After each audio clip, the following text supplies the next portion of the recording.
They spent $3 billion on a train that never arrived. A train that was supposed to move 100,000 people every single day to connect one of the world's most expensive airports to the beating heart of its capital city. A symbol of speed, progress, and national pride. It was going to change everything. Cut travel times, boost tourism, revive the economy. It was, in the words of its creators, the missing link between the old world and the new. But years later, there is no sound of engines, no rails humming with life, no crowds rushing to catch their train, just silence, and $3 billion that vanished into the void. At first, the project seemed unstoppable. The airport had already opened, a $15 billion masterpiece built to impress the world. Now it needed its crown jewel, a train to prove the country's technological dominance. The government called it the Express Line. Engineers called it the fastest urban rail in the region, and politicians called it the future of transportation. The plan was simple, at least on paper. A 37-kilometer high-speed line completed within 4 years. A fleet of modern electric trains built with imported technology. Fully automated systems that would make delays a thing of the past. Everything was designed to sound perfect, and for a while, it worked. Press conferences, glossy brochures, promises of jobs and prosperity. Billboards across the city read "Connecting the Future." But while the speeches continued, the ground beneath those billboards was still empty. Because behind the polished words, the foundation was already cracking. The contracts were fragmented. One section awarded to a local construction firm, another to an overseas supplier, another to a newly formed company that had never built a railway before. Different deadlines, different budgets, different interests. It wasn't a single project, it was a patchwork of competing ambitions. Then came the consultants, advisory teams, research groups, public-private partnerships, each one with its own budget, each one with its own review period. By the time the first official progress report was released, over $1 billion had already been spent, and not a single meter of track was laid. Internal memos later leaked to the press. They revealed what everyone already suspected, that the project wasn't delayed by engineering problems, it was delayed by money. Unexplained payments, consultancy fees, incomplete feasibility studies, invoices that listed services never performed, and subcontractors registered to the same post office boxes as government officials. One whistleblower said it plainly: the train was never meant to arrive. It was meant to move money, not people. But publicly, the narrative never changed. Ministers appeared on TV repeating the same line. Construction is progressing as planned. Drone footage shown to the press was always the same clip, a short stretch of test track surrounded by barren land. For years, citizens believed progress was happening somewhere out of sight, somewhere behind the fences. But when journalists visited the supposed construction sites, they found weeds, dust, and locked gates. The project's website stopped updating, its social media pages went silent. And then, the entire project disappeared from the national budget. Officially, it was temporarily suspended. Unofficially, it was buried. Today, the remains still exist. If you travel far enough out of the city, past the industrial outskirts and silent suburbs, you'll find them. A skeletal station with unfinished staircases, concrete tunnels that echo when you speak, glass panels cracked by years of neglect, and metal tracks that lead nowhere. It looks like a forgotten movie set, a place built to look alive, but never meant to function. Locals call it the Ghost Line.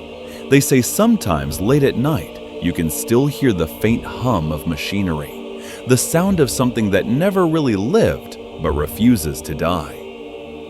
For taxpayers, the cost continues. Every year, millions of dollars are still allocated to maintenance.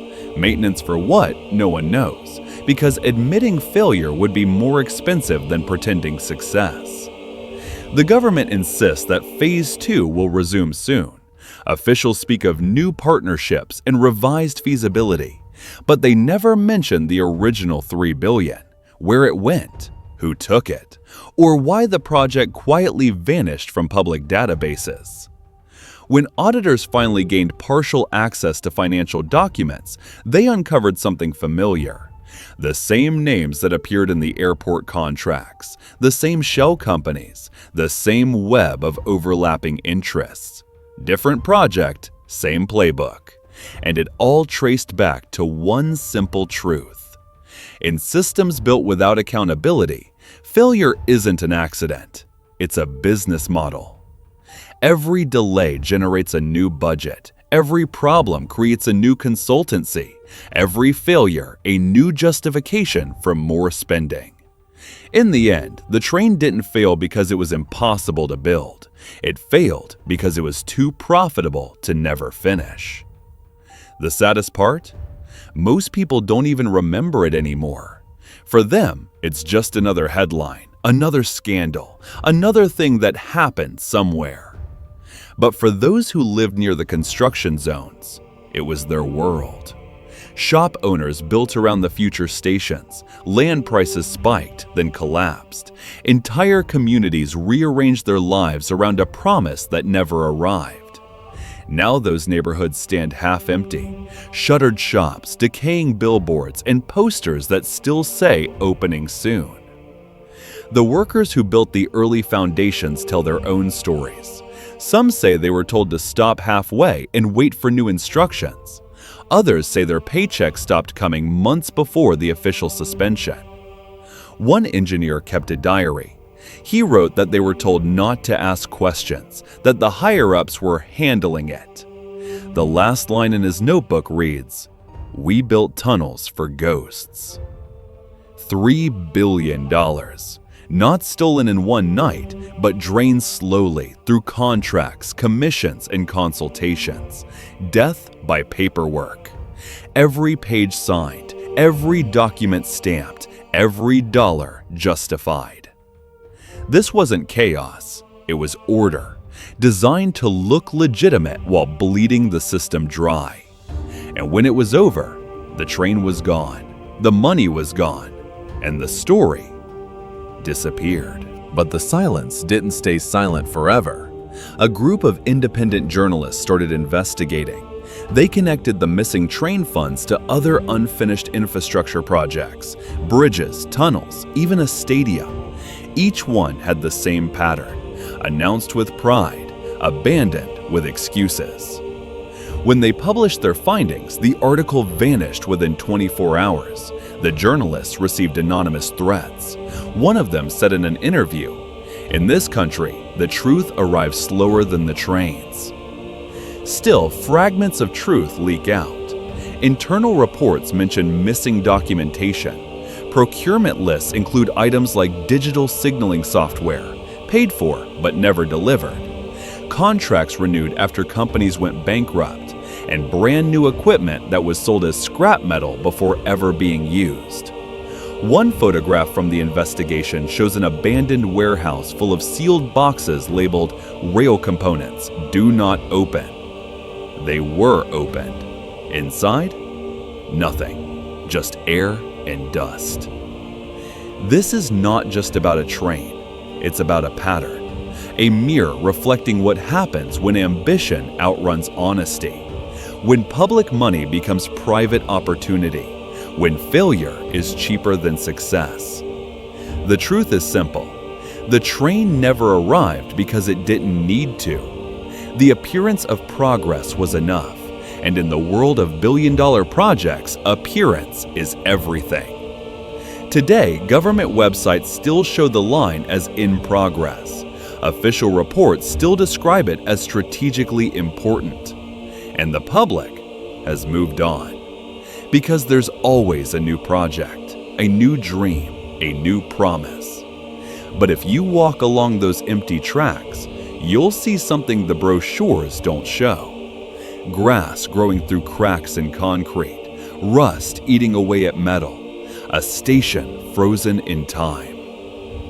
It's beautiful in a tragic way, like a monument to human optimism, or maybe human arrogance.